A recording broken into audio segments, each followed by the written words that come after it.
were all sharecroppers in Mississippi or Louisiana, one of those places.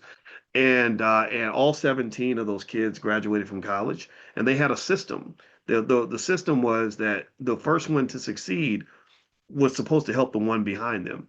So you get that first job or you get a little extra money, you send some of that back home to help your sibling, and then your sibling helps their sibling, etc. And that's how they built their own little economic ladder. And so all of them became like engineers and doctors and everything else. And then the next generation, she married Dr. Marcus Stoddard, so she made a good choice in a husband. And he also was born of humble beginnings. And they whatever the system they have in their house there, so Mary has a PhD and a law degree. Dr. Stoddard is one of the most respected cardiologists in the country. And so they have five children who all have PhDs or MDs. And I don't know if you agree with me, and I hope you agree with me, but I think families like this should be studied like a science experiment. Really. Like that's the model of Black success, you know. And instead, you know, you will see Diddy on the cover of Forbes, and people will be studying Diddy. And I'm like, what are you trying to study? Like the science of baby oil? Like, you know, how to, you know, right? How to have sex for 8 days in a row? Like what are you learning from this guy? You know, and how to make bad music? Is that it? Like how to make sure all the people that you work with are dead by the time they're 40 years old? What are you gonna learn? You ain't learning nothing about success.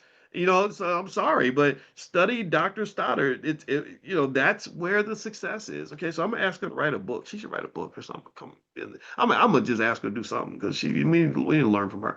All right, so let's see. What does my daily routine look like? Great question. Okay. I try to get up as early as possible. I believe that excellence is a subscription that you renew every single day of your life. Like every day, and maybe everyone else doesn't see it this way, but this is what I figured out about myself is, and I think this might be true for a lot of us, is that every day you don't always feel like being the best that you can be. You know, like some days you wake up and you're like, oh man, I don't want to do nothing. You know, and so what I realized is I learned a long time ago in undergrad about psychological triggers. Like you can trigger yourself into a certain mode. It's like, so for example, let's say that you're a Christian, you go to church every Sunday, you carry your Bible, you believe in the Lord, right? And let's say one day somebody makes you so mad, you start cussing, you mother ucka, I'm gonna jack you up because they made you so mad. And then let's say your sister's like Sally, you're a woman of God, you don't talk like that.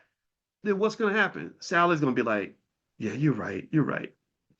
Right. I'm gonna go pray about it. Right. And what's happened is that she's queued up another part of her personality to say, no, that's not who you are. You're a Christian.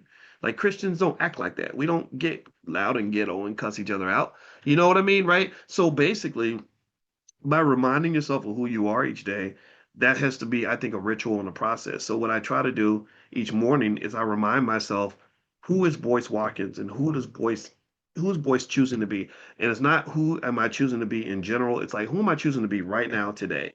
Right. And that's literally what got me to wake up at 6:30 in the morning and go out and run in 13-degree weather. I was freezing my ass off, you know, and I'm in this nice warm bed with this sexy, thick, delicious black woman. I really wanted to roll over and go right back to sleep, but I didn't. I said, no, who are we gonna be? What kind of man are you right now? Right. And so I rolled out of bed,